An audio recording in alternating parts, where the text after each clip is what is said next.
بسم اللہ الرحمن الرحیم۔ سرکار دو عالم کی بیٹی حضرت بی بی فاطمہ کا انتقال رمضان المبارک کے بابرکت مہینے میں ہوا۔ یہ واقعہ سننے کے بعد آپ کی آنکھوں میں آنسو آ جائیں گے۔ ایک بار کا واقعہ ہے کہ بی بی فاطمہ گھر کے تمام کر کے چکی پیس رہی تھیں اور رو رہی تھیں۔ حضرت علی گھر پر تشریف لائے تو دیکھا کہ گھر کے سارے کام ہو چکے ہیں اور فاطمہ چکی پیس رہی ہیں اور ساتھ میں رو رہی ہیں۔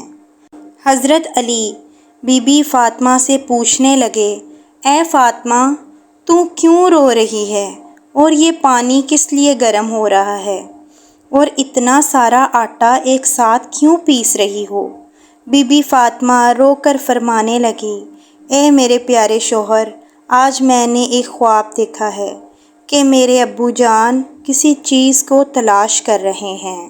میں نے ان سے پوچھا، اے ابا حضور، آپ کس کو تلاش کر رہے ہیں؟ تو میرے پیارے ابا جان نے، سرکار دو عالم نے فرمایا، اے فاطمہ بیٹی، میں تجھے تلاش کر رہا ہوں۔ بی بی فاطمہ رو کر فرمانے لگیں کہ آج کا دن میرا اس دنیا میں آخری دن ہے، آج میں نے اللہ کو پیارے ہو جانا ہے۔ حضرت علی یہ بات سن کر بہت ہی رونے لگے اور فرمانے لگے، اے فاطمہ، ابھی تو پیارے نبی سرکار دو عالم کے بچھڑنے کا غم ہمارے سینے میں ہی ہے، اب تو اپنے بچھڑنے کی بات کر رہی ہے، میں تیری اس جدائی کو کیسے برداشت کروں گا؟ تو بی بی فاطمہ فرمانے لگیں، جس طرح آپ نے میرے ابا حضور کی جدائی کا غم برداشت کیا ہے، اسی طرح سے میری جدائی کا غم بھی برداشت کر لیجئے گا۔ حضرت علی پوچھنے لگے، یہ پانی کیوں گرم کر رہی ہو اور یہ آٹا اتنا کیوں پیس رہی ہو؟ آج کے دن بھی تم یہ کام کر رہی ہو؟ تم نے بہت کام کر لیے ہیں۔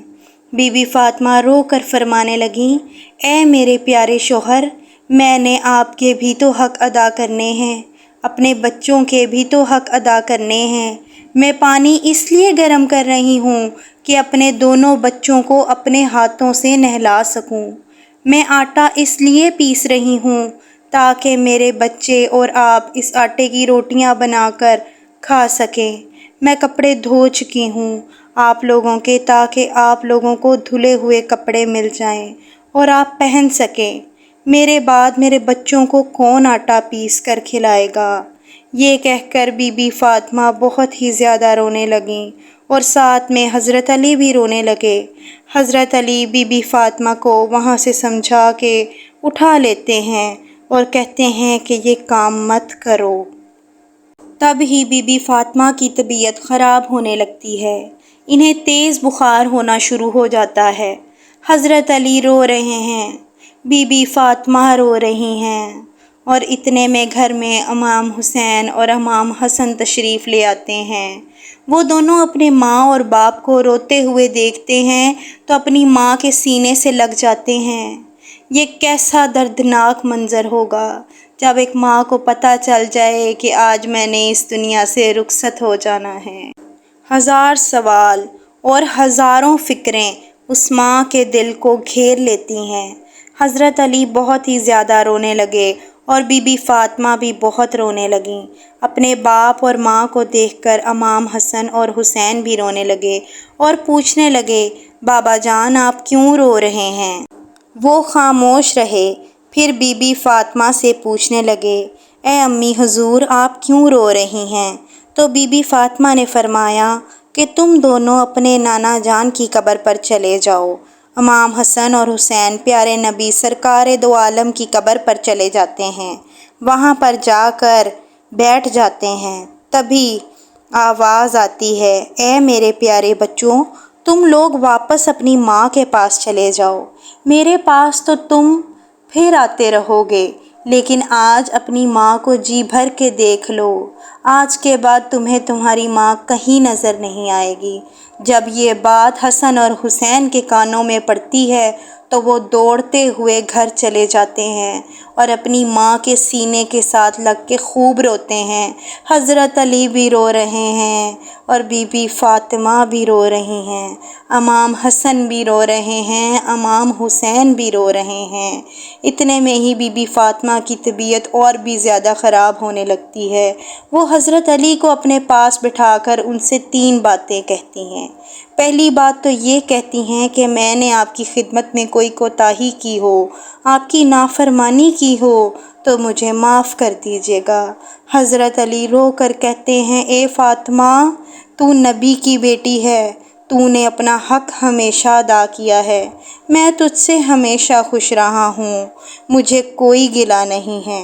بی بی فاطمہ دوسری بات کہتی ہیں کہ اے میرے پیارے شوہر، جب میں اس دنیا سے وفات پا جاؤں، آپ نے دوسری شادی کرنی ہوئی تو کر لیجئے گا، میرے بعد میرے بچوں کو میرے جتنا پیار دیجئے گا، میرے بچوں کو ماں کی کمی محسوس نہ ہونے دیجئے گا۔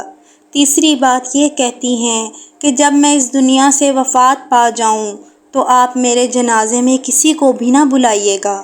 یہ بات سن کر حضرت علی حیران ہو جاتے ہیں اور کہتے ہیں کہ اے فاطمہ، تو نبی کی بیٹی ہے، میں تیرے جنازے میں کسی کو کیوں نہ بلاؤں؟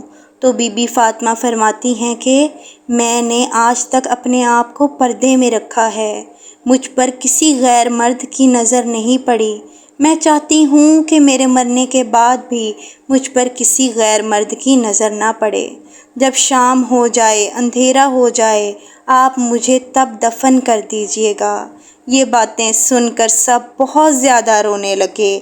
کیسا قیامت جیسا سما ہوگا اس گھر میں جہاں بچے اپنی ماں کو دنیا چھوڑتے دیکھ رہے ہوں۔ یہ بات کر کے حضرت فاطمہ نے کہا کہ میرے ابا جان نے میرے خواب میں آ کر مجھے کہا ہے، اے فاطمہ، تو سحری کر علی کے دسترخوان میں اور افطاری کرنا میرے ساتھ، اپنے پیارے ابو جان کے ساتھ۔ یہ باتیں کہہ کر بی بی فاطمہ اللہ کو پیاری ہو جاتی ہیں۔ بی بی فاطمہ کو کفن پہنایا جاتا ہے، ان کا جنازہ اٹھایا جاتا ہے۔ جب بی بی فاطمہ کا جنازہ اٹھایا جاتا ہے تو ایک طرف سے حضرت علی کاندھا دیتے ہیں، دوسری طرف سے امام حسن کاندھا دیتے ہیں۔ تب بھی وہاں پر ایک صحابی پہنچ جاتے ہیں جن کا نام حضرت ابو ذر غفاری ہوتا ہے۔ تبھی حضرت علی ان سے فرماتے ہیں، آج نبی کی لاڈلی بیٹی کا انتقال ہو گیا ہے، ایک طرف سے تم کاندھا دے دو۔ اس طرح یہ جنازہ اٹھایا جاتا ہے۔ وہ دونوں معصوم بچے امام حسن اور حسین رو رہے ہیں، حضرت علی رو رہے ہیں، حضرت ابو ذر غفاری رو رہے ہیں اور جنازہ قبر کے پاس رکھا جاتا ہے، قبر کھودی جاتی ہے۔ حضرت علی اس قبر کو دیکھتے ہیں جس قبر میں بی بی فاطمہ کو رکھنا ہوتا ہے۔ حضرت علی بہت ہی زیادہ روتے ہیں، ان کی داڑھی بھیگ جاتی ہے، ان کے پورے کپڑے بھیگ جاتے ہیں۔ حضرت علی کبھی بی بی فاطمہ کو دیکھتے ہیں، کبھی اپنے بچوں کو دیکھتے ہیں۔ یہ منظر دیکھتے ہوئے حضرت ابو ذر غفاری بھی روتے ہیں اور کہتے ہیں، اے قبر، تجھے پتہ ہے یہ جنازہ کس کا ہے؟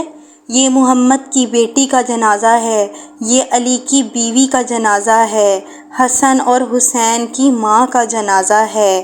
تبھی قبر سے آواز آتی ہے کہ میں رشتہ دار نہیں دیکھتی، میں اعمال دیکھتی ہوں۔